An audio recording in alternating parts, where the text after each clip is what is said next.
All right, so this is the Q&A, I guess, section where we're really just asking ourselves questions. Nobody cares enough to ask us questions. So yeah, so we basically came up with a couple of questions addressing men and women's like specified training, so like how men and women should train differently or how they should be training like similarly, and just a couple questions about us so that you guys can get to know the new person on our channels. You know what I'm trying to say. it's to get to know the guests on our channel for both channels. Yes. So without further ado, okay, first question. Okay, we'll have like 4 questions for each other, and then the next session or the next section will be us answering questions about topics. Exactly. Yeah. So first, we're gonna get to know each other. Okay. So, do you ever get hit on at the gym being a girl? And if so, how do you deflect? I haven't. How do you put your shield up? I have been hit on a few times. The cool thing about the gym that I go to is that I've been staff there for a while and people know me and they also know that I have a boyfriend. So it's kind of nice that like the majority of people know like that I'm like not They know that it's not available. Yeah, and so that's kind of nice. But I still have been hit on there a couple times. And funny story, the most awkward thing in the world, when I was at a Gold's gym, kind of locally, me and this other girl were doing like cable work right next to each other. This old man, oh God, old man, like probably like 70 or 80, comes up to us and he goes, "You girls don't need to be looking at yourselves in the mirror, like you guys are beautiful as it is." And we were just like, thank you, like maybe he's just a sweet old man. And then he goes, "You guys are making me wish I was 50 years younger." And oh God. Just, like, looking at each other like, but basically we just like, with something like that, we just deflect by like smiling and nodding and whatever. Because like an old dude's not gonna ask us out, but like if it were someone my age, I honestly handle it very terribly and I'm very awkward. and I'm just like I got asked like, "Hey, like, do you want to work out sometime, or do you have a boyfriend?" And I'm just like, I have a boyfriend. Taken. That's literally like, it comes out something like that. Pretty terrible. I'm not good with guys. Any advice for girls? Because I know that's probably a big problem. Yeah. My best advice is, if you're really just not interested, then be upfront about it. Like, I have a lot of friends that just like don't know how to say no, and will make excuses, and guys probably won't get the message if you're like, "Oh, sorry, I'm busy next weekend," and then they'll ask you the next weekend and the next weekend, and like, just be upfront about it. I think a guy would rather take just a straight no and be able to move on rather than like being led on with random excuses. Or you can also deflect by being like, "Well, you know, my heart wants to say yes, but the voices in my head are kind of saying no." Do you plan on doing any powerlifting meets soon, or have you ever done meets in the past? I have not done any meets in the past. I do plan to compete in powerlifting at some point, maybe 2017. I really want to get my numbers up first. I know it kind of doesn't matter. Like, a lot of people will actually get really caught up in like how much they weigh going into a power meet. Yeah, trying to make a certain weight class. Exactly. And if you're kind of starting out, possibly even intermediate, it doesn't really matter that much. Like, you shouldn't be worried about how much you weigh going into a power meet, unless you're an elite athlete and you're trying to set records. Yeah. And if you listen to, I mean, all the, and I know like you might be saying, "Well, why should I listen to you? You haven't done a power meet." Well, a lot of the experienced powerlifters that have competed, like Meg Squat, she actually specifically said this in one of her videos. I've seen that one. Yeah. And a lot of other powerlifters will say this too. Like, if it's your first, second, third, if you're not an elite powerlifter, trying to go for records, then you shouldn't care about how much you weigh. Just go into the meet and try to hit your biggest numbers. Yeah, and especially if like cutting weight is going to make you lose strength. Exactly. That's not freaking worth it. Yeah. Okay. Did that answer the question? Yeah. Okay. I said probably 20. Okay. So for being a female and doing figure competition, right? Bikini. Bikini. Yeah. Bikini comp. Do you do a normal bulk and cut? Yeah, so it's really important to have both of those phases. No matter what kind of bodybuilding competition you're doing, like bikini is the least muscular division, but that doesn't mean that you like don't need to bulk. Like most women don't naturally have that much amount of muscle. I mean, it's hard to build muscle, especially with like having less testosterone than guys and having less natural growth hormone and stuff like that. Like it's hard to build muscle and it takes a lot of time. So yeah, right now I'm in my like lean bulk, I guess I would say. Like last year I kind of just YOLO bulked, and I mean it was fine. Like I gained a lot of muscle, but like there's no reason for a bikini competitor to just make it harder on themselves to gain a bunch of excess fat. So I'm just kind of keeping it under control this year.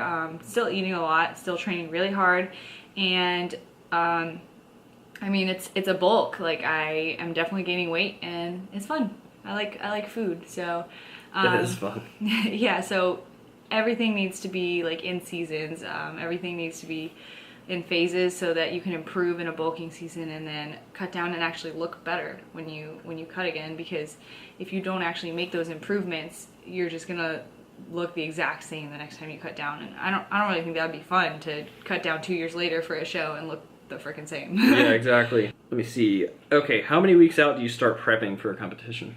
Last show that I did, I started 16 weeks out from the first show, and I definitely came in lean enough for that show, but I had a show 3 weeks later after that, and I prepped in between those shows, and yeah, that's a long time to prep in between shows. It was exhausting, but I would say around 16 to 20 weeks out would be a good starting place for like a competition prep, just because then you don't have to put yourself in extreme situations where you're crash dieting and really harming your metabolism. I never had to dig below 1,200 calories, which is not a lot, but for women especially, I've heard of competitors having to get below 1,000, below 600, like for certain days. And yeah, so I mean, I'm grateful to have been able to not grind that hard. Yeah. So taking it slow, and you also preserve more muscle mass when you take it slow. So the more gradual your cut is, the better you're really gonna look on stage.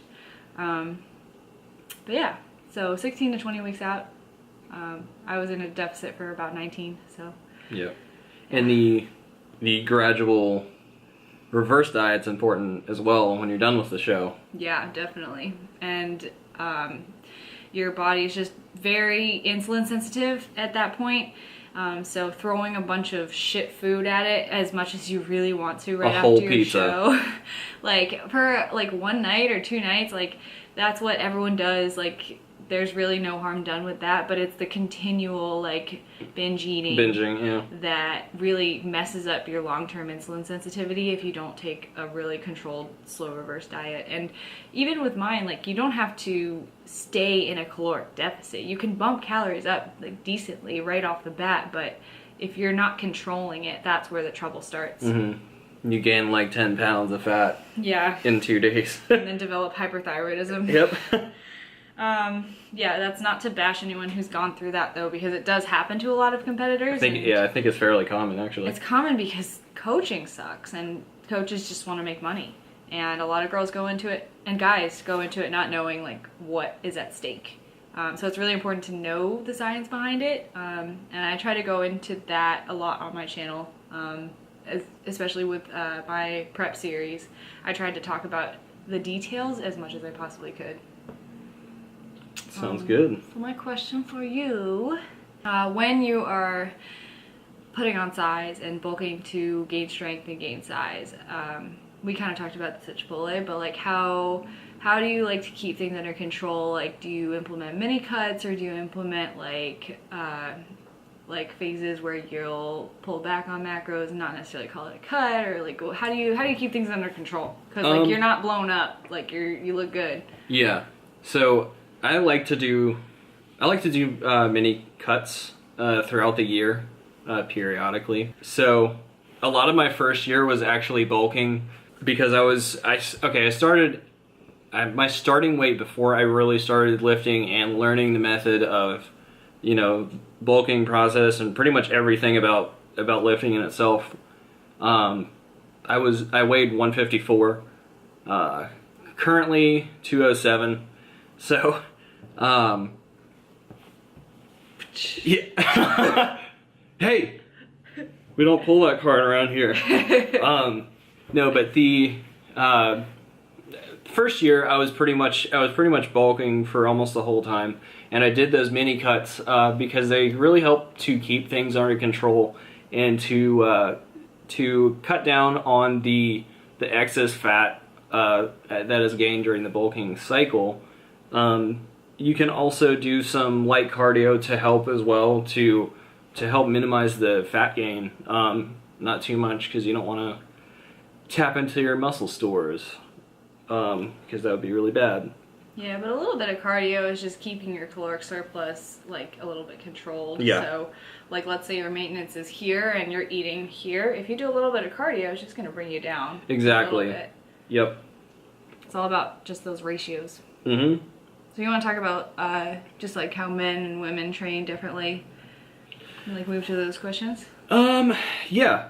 So men and women, I guess it depends on what you talk about, bodybuilding or like just training in general. Like most of the people that are watching our channels are probably more along the lines of like a normal gym goer who are just kind of looking to better their body and get stronger and like get kind of the best of both worlds. Yeah. And most people probably don't commit to fitness as much as we do. Yeah. But general misconceptions that people have about like how men should train versus how women should train should probably be cleared up. Yeah. So I mean the method of building muscle, I mean whether you're trying to build size or strength, with men and women, it's the same. I mean, like there is a lot of misconception between male and female muscle building, but it's really the same. The method's the same. Hypertrophy, reps from 8 to 10, 12, 15 reps. Even, yeah. That's muscle building rep ranges. Reps from 1 to about 6, 6 to 7. That's strength building. And like we were talking about before, the bulk, putting your body into a caloric surplus, accompanied with 1 gram of protein per pound of body weight daily. This will help your body, whether you're a male or a female.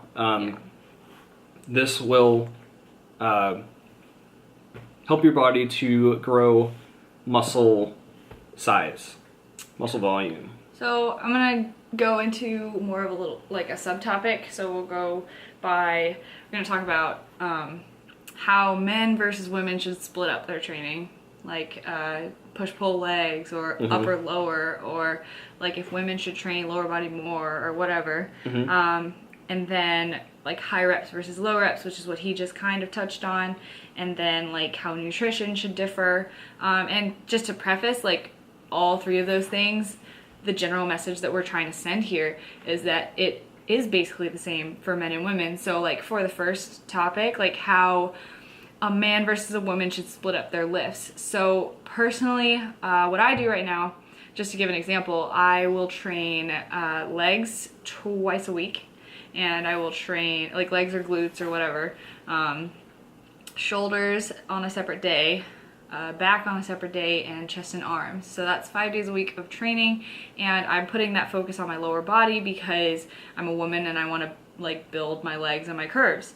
And that's not to say that like all women have to train legs more often. It's just where your priorities are at. Like a guy could train legs 5 times a week if he really wanted to train his, like get his legs to grow or to get stronger. It's not a gender specific thing. Exactly. If you're, you know, if a guy, say in that situation, a guy does, like, you know, train legs 5 days a week. He's also probably exactly. So you, it could just be that, hey, I want big quads. I want, you know, huge, like defined quads that, you know, later when I cut will be huge, and shredded or whatever. It's just whatever your goals really are. Yeah. So elaborate on like your split, because you're a strength-based goal. So yes, with my split, I do 4 days a week is my whole strength week or gym week, and I do 2 days upper body, 2 days lower. They are, well, first I'll get into which days are what. First day is a lower body, so it's kind of it's hard to explain. The first week it'll be deadlifts, working up to a heavy single, heavy double, or heavy triple, moving down in weight a tiny bit to 80%, working like three sets of 5, and then working a lot of volume for your hamstrings, quads, glutes, just basically. And because it's strength building, you're specifically hitting these muscle groups because they are the muscle groups that help you deadlift. Yeah, so it's all focused around that one compound, and he's working up to that like heavy single or double or triple, because that is specific to strength.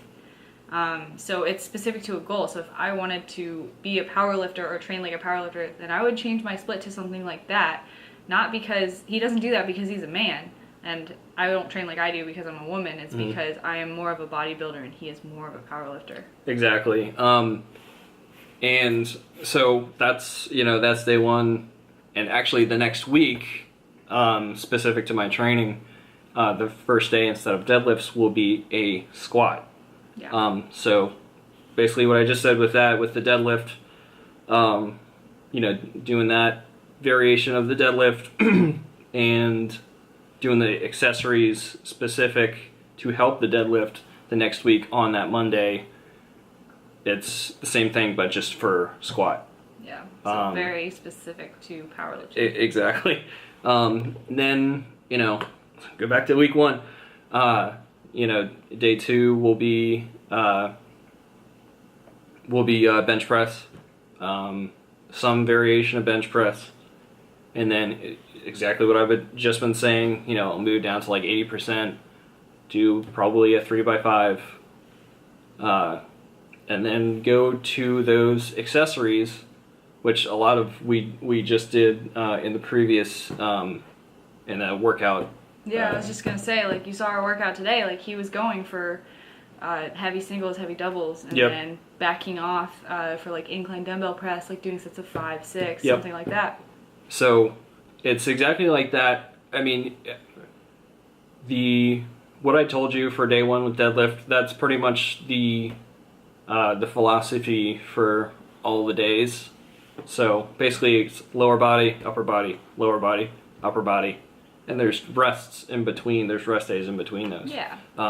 Whichever days you really feel like. And I'm kind of flexible with mine too. If I feel like I want to hit the gym 2 days in a row, I'll do it. And if it feels good enough, I'll do it. Or if I want a rest day in between, I'll do that. As long as I got my 4 days out of the week and I train what I want to, with my specific goals and meeting the requirements of my program, then I'm fine. Yeah, and that's another thing that's a really important point for like rest days and how many days a week you should train. Again, it's not gender specific, it's goal specific. So like he, for example, just has to get in like his compound lifts and like those accessory movements that are going to help bring up those compounds, and it's just 4 days a week. But if you're looking to build like specific size to your muscles, hypertrophy in a certain muscle group, like for me, for example, I have to hit my legs a certain number of times per week. I have to hit a certain number of like total volume. So that might mean getting into the gym 5-6 days a week, which is how I train. So if you're going for a more aesthetic goal, then it likely will require a lot more total volume of training. Yep. So a lot more time in the gym. Yep. Were you ever a cardio bunny? If so, what got you into lifting as a woman? Yeah, so this is very common for a lot of females. I was definitely a cardio bunny. Like when I first was getting into fitness, that's what I was doing. So the first thing that got me into fitness was, hey, I want to lose body fat. I want to look leaner. I want to look like this girl on the cover of a magazine. And like dealing. How do I get toned? Yeah, dealing with the like body image issues and wanting to change that. So that's how I first got into fitness. And cardio is an important tool in fat loss, but I mean, so many women just take that to an extreme and they only do cardio. And that's what cardio bunny is. Yeah, they think that, well, and not just that. Like it's a very large misconception that you need cardio to lose fat. Don't necessarily. It's, don't get me wrong, like cardio is great and it's great for your health. Yeah, good for your heart. Exactly. Cardiovascular health. If you really wanted to, you need zero cardio to lose body fat. It all comes down to the caloric deficit. Exactly. But so when I got into fitness, the first thing that I started doing was going on runs. This was like sophomore year in high school. So I started going on runs, and I actually took a liking to distance running. But I mean, it quickly became during the winter when I had to go to the gym to run, like running to burn a certain number of calories, running to burn off what I ate last weekend, or running to like be able to eat more that night. And like that is just a very unhealthy relationship with cardio, unhealthy relationship with your body, and an unhealthy relationship with food. And a lot of women have the misconception like, oh, I played sports in high school, so I have so much muscle.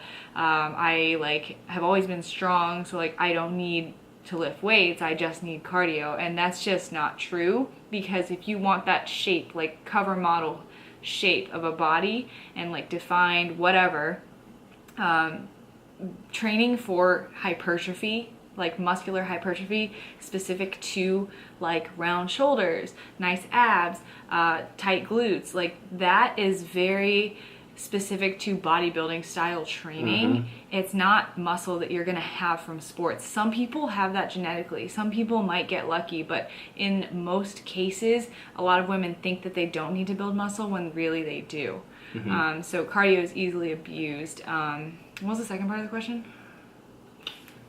How did you get into lifting as a woman? Yeah, so I was one of those cardio abusers. Before we get into that, and then there's the all famous myth of, I don't want to be bulky. Yeah. If I start lifting weights. Yeah, so that definitely ties into this.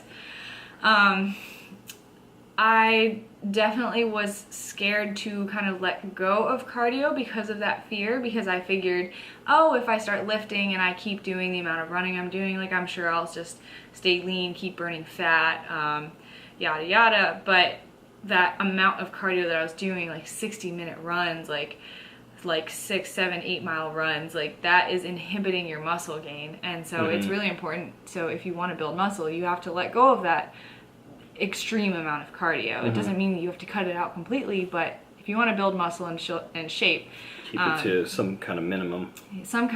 And I was really scared of like getting bulky and eating more, and a lot of women have this fear, a lot of my clients have this fear of eating more and getting really bulky.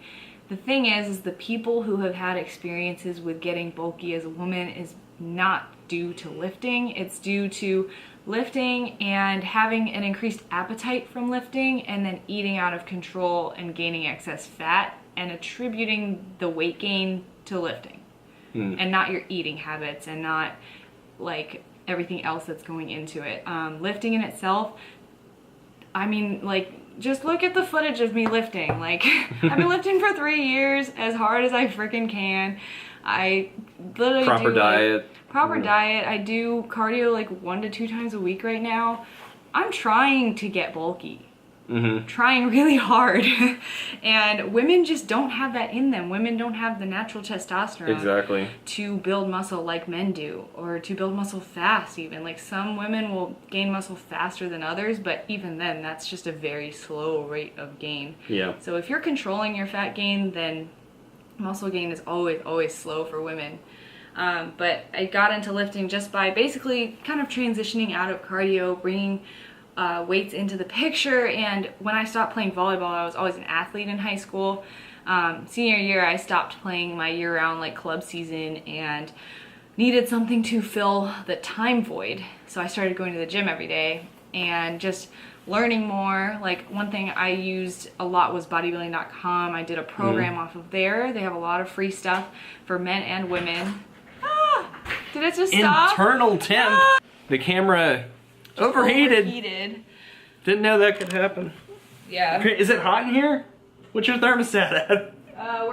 And we're back. Yeah, camera is no longer overheated. So I was talking about how I got into lifting, and so I used to play volleyball, and I started lifting when I was over in my senior year of high school to kind of fill the time void. And I was also already kind of into like fitness and fat loss and like bodily aesthetics at that point, so it was an easy transition. And this is where it cut off, is when I was saying I was using bodybuilding.com as a resource. I used one of their programs when I first started lifting. They have a lot of resources for men and women, a lot of articles, a lot of informative content that you can really read up on, and that is probably the most important thing. So getting into lifting as a woman, there's a ton of misconceptions that we're not even going to be able to cover all of in this video. I don't know if you can make enough videos for that. Yeah, so and all the BS that the fitness industry feeds people. Yeah, so like the best thing you can do for yourself as a woman is just to like educate yourself. Like, look at different sources and be skeptical of every single source and be like, this might not be true. And look for more verification, look for evidence, look for scientific journals that actually prove that something is true. And that's how I've kind of like developed my own sense of truth in this industry, because there is a lot of BS getting into lifting as a woman. Let me ask you, how high reps versus low reps, should they differ for men and women, or should they differ for anything? I mean, they differ for your goals, as far as if you want to get stronger or if you want to grow bigger muscles. And I think we touched on this before, that it's not gender specific. The method is still the same. If you want to grow bigger muscles, rep ranges from probably like 8 to 10, 12, up to 15, sometimes 20. 20 if you're doing a drop set. Anything really past 20 is more muscular endurance. Is pushing it. Yeah, and then that's not optimal for muscle hypertrophy, muscle gain. Yeah, if you're in your first year, even your second year, that's not really optimal for what your goals probably are. Yeah. If you're gonna be trying to build muscle size or muscle strength, again, probably not optimal. But as for lower rep range, again, that's building muscle strength. And especially if you're a beginner, these both of these rep ranges, they will cross intersect a little bit. It's not like, oh, I'm not gonna get stronger at all if I use reps from, you know, anywhere from 8 to 20. You'll still, you know, you'll gain a little bit of strength from that, just because they will cross over a little bit as well, especially if you're a beginner. Can I add on to that? Yes. If you're not getting stronger over time, it doesn't matter what rep ranges you're using. If you're not getting stronger over time, you're doing something wrong. Like if your goals are muscle hypertrophy, you still need to be progressively overloading your weight. Exactly. To get bigger and to get stronger. Like those two things like kind of go together. Like you can still build a little bit of size with low rep ranges, and you can still build a lot of strength with higher rep ranges. It's just not as specific. So when we're talking about specificity to bodybuilding versus powerlifting, that's when like he really only trains in the low rep ranges because it's specific to his sport. And I do the same for my sport. Exactly. But if you're just a normal gym goer, you should be getting stronger in both of those rep ranges for no matter like what your goal is. Yes. So and actually what she just touched on was the progressive overload. Adding strength training into your bodybuilding training will help your bodybuilding training. Because, okay, let's say that you can, incline press, 50-pound dumbbells for, 3 sets of 8 to 10. If you're working on your strength and actually getting stronger, you can, soon enough, you can maybe do 75-pound dumbbells for 3 sets of 8 to 10. And it carries over to your max compound lift. Like if you're doing incline dumbbell press for those rep ranges and getting stronger, that's carrying over to your 1 rep max on your flat press or your incline barbell. Everything carries over because like same muscles are being worked for specific movements. Yep. Okay, we have an either or here. Do CrossFit or be burned alive. You also have the option of being hit by a train. This is a would you rather? Yeah. Choose wisely. I'm gonna get so many thumbs down for this, but I'm gonna say CrossFit because I wouldn't want to die, to be honest. I'm sorry, but the correct answer was be burned alive.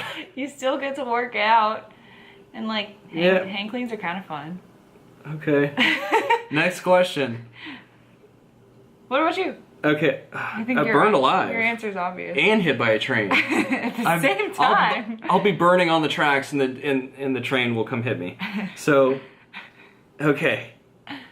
Next question. Okay. That's similar to that one. Oh no! I better pick the right answer for this one. Quit everything, and sell body wraps and weight loss tea on Instagram, or you can bear hug a cactus. Bear hug a cactus. And have your life back. Bear hug a cactus. I would hug the shit out of that cactus. I have been contacted by a few tea companies at this point. And I am... Should try to scam people? I try to be nice in my responses, but there was one, I think it was on Facebook. And I was just like, I was so mad about the premise of the whole thing. And this is, I guess, when I first, learned about it, the weight loss tea.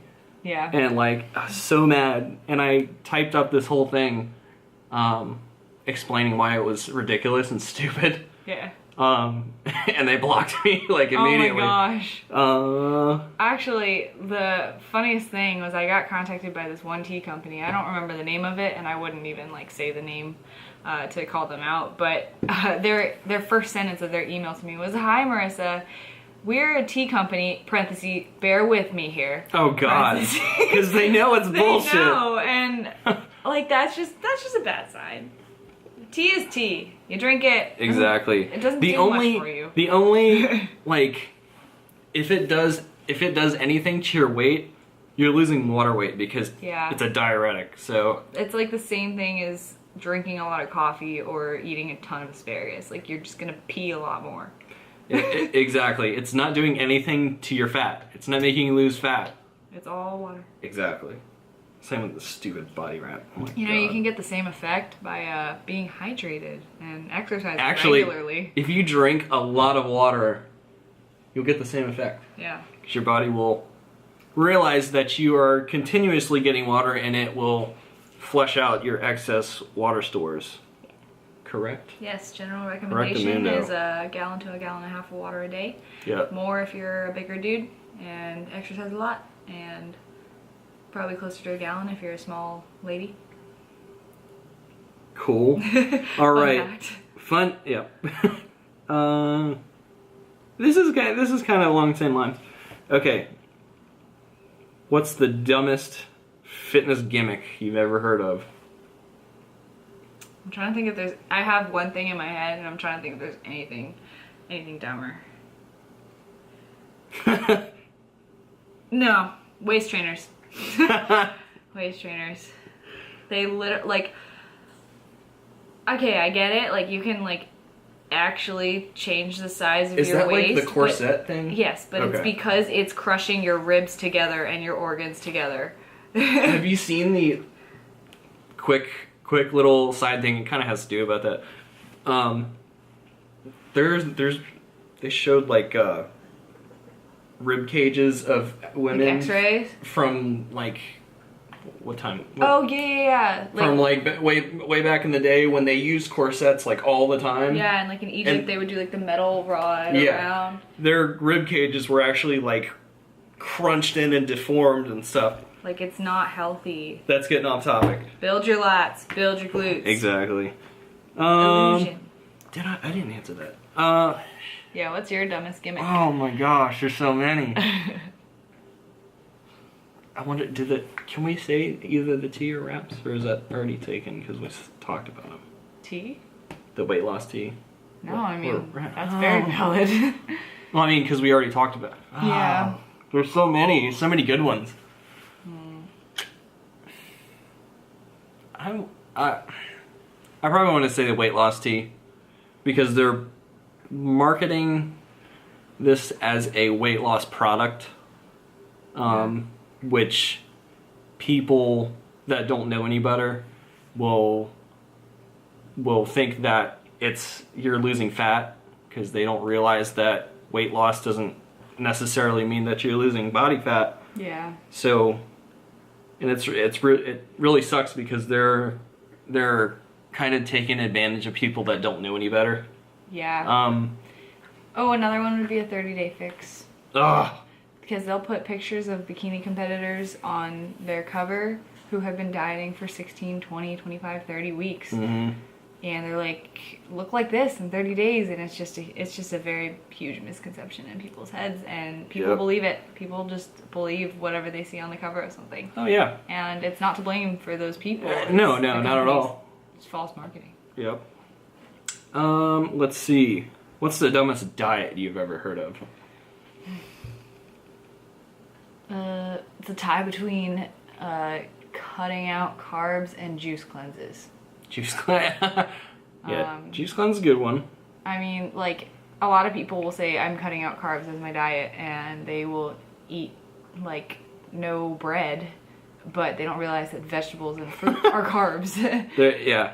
Like, There's like a I saw, I guess it was like a carrot juice or something like that, and there was like a mountain of carbs in there. yeah, dude, fruit juice and like juice cleanses and stuff, that's a lot Oh of my carbs gosh. and a lot of sugar. So, I mean, it's healthy. Yeah, it's a lot of vitamins and minerals, but I mean, if you're not watching your overall calorie intake, you could still not get results from that either. The only reason a juice cleanse works is because you're probably cutting your calories in half for that amount of time. Mm-hmm.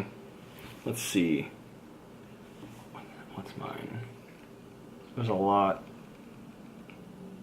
With these two questions, it's very hard to choose which one. We could make a whole separate video. Mm-hmm. A whole video for that one subject. Yeah. There was a 30-day challenge a while ago that some people were doing. Basically, if it's a 30-day challenge, don't expect anything drastic. No, and even if you do lose weight, like, what are you expecting to do after that? If you can't see yourself dieting the way you are now in 6 months, it's not sustainable. Exactly. And it's there's a very high chance that you will rebound. Yes. Gain the weight back or more. Likely more. Very likely, yes. And that's a whole nother scientific explanation that we could go into later. So that's my answer is any diet that lasts for 30 days. Or less. And it's a challenge. Unless you're bored out of your mind. Yeah. And like you don't know what else to do. And you don't have any goal. God damn it. And it cut off again. Camera overheated. So I'm too much for it. It's there you go. Now it'll be really cold. Okay. So we pretty much went over the 30-day diet and how stupid it is. Last one. Okay. We're gonna wrap this up because I think my camera's gonna explode at any minute because it's getting too hot. How do you get your motivation? It's a good one. I get so in my feels right now. All right. Motivation is that friend that bails on you last minute every single time. And like it sounds like you wrote this. It's just like I could you've say said this before. I have in an Instagram caption, so if you follow me on Instagram then you've heard this. Do it. Motivation is just it's fickle and it's unreliable, and there's no success that comes from depending on it. Motivation is great like when you have it. I mean, it's great to feel motivated, it's great to feel like you want to push towards your goals, and a lot of times you will, and that'll get you to the gym, and it'll get you to kill your workout, and that's cool. But more than that, you need to rely on your dedication and your persistence, because there's just going to be a lot of times where you don't feel motivated. And even as someone who is looked up to in the fitness industry, both of us, I know we can say that there are plenty of days that we don't feel motivated. Oh yeah. And we don't want to lift, we don't want to go to the gym, we just want to sit and eat ice cream or play PlayStation, drink wine or drink beer. Yeah. There are so many days, but what sets successful people apart is the fact that they don't depend on motivation. People who depend on motivation are up and down and back and forth. Mm-hmm. And I think that motivates me in itself, is no matter what, I'm relying on my dedication and my perseverance, and pushing past the fact that like not feeling motivated makes you feel like that can't talk. Like pushing past the fact that you don't feel like you want to do something is enough motivation for me. Like that is overcoming something in itself, in and of itself, like mm-hmm. to just be dedicated no matter what. And that is how you achieve results. That's how you stick to a program. That's how you become adherent and like actually get somewhere with your fitness goals. And it's hard. It's easier said than done. But I mean, how do I get my motivation? Like it comes and goes. And I use it when I have it. It does come and go. And like sometimes someone like giving you a pep talk is great motivation. Someone you care about who tells you that you should go to the gym anyways, even though it's late and you got home from work and you're exhausted or something, like that can help. That can be good motivation. But at the end of the day, if you're dependent on something else for motivation, then you're not going to be successful. Mm-hmm. And I think also all you entrepreneurs out there, fitness entrepreneurs, I think that's also a huge help as well. Because if you have that entrepreneur type spirit, then you have goals that you want to achieve, whether it's, business or whatever you may have going on, YouTube channel, Instagram, any of that stuff.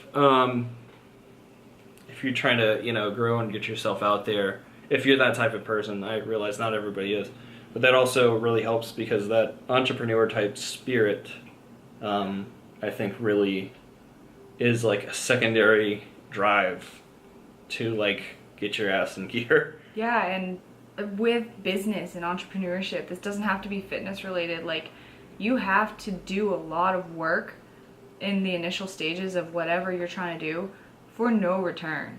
Exactly. Like there was a long time where my Instagram following was like 1,000, 2,000, like a very long time.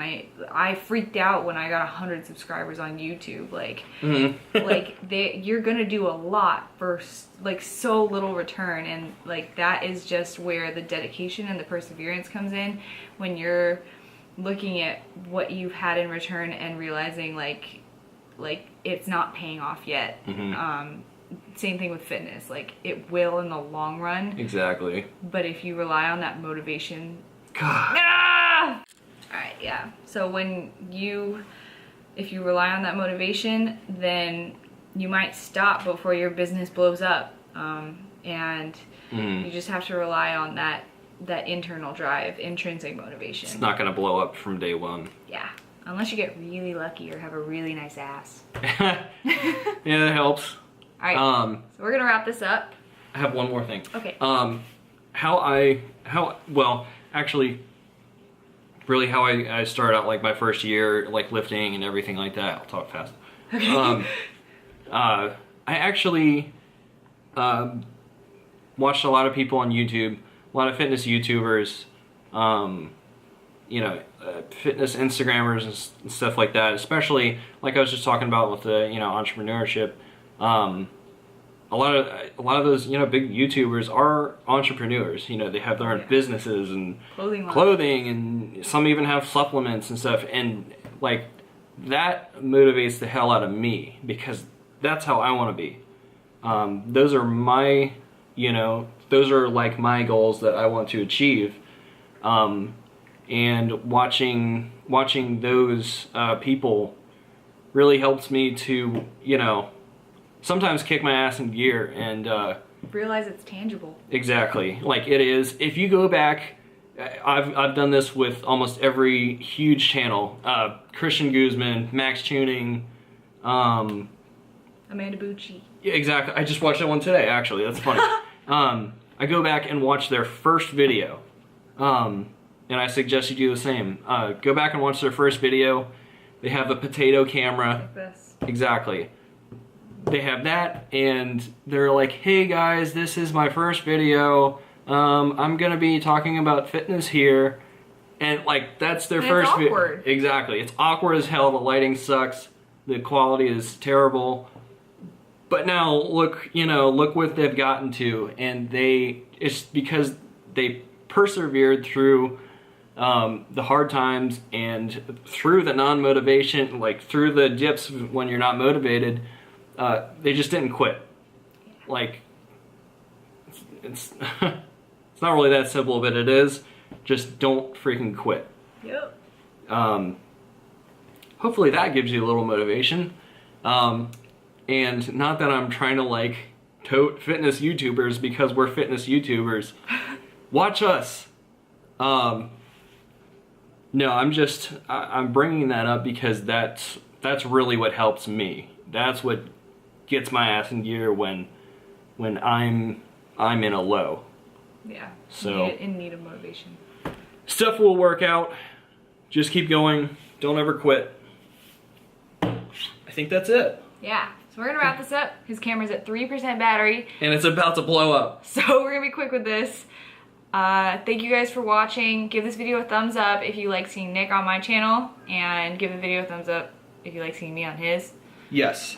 So, our links in the description. Links in the description. Thank you guys for watching. Hope you liked all this content. Subscribe to him. Subscribe to her. And we will see you guys hopefully in a future video. Bye.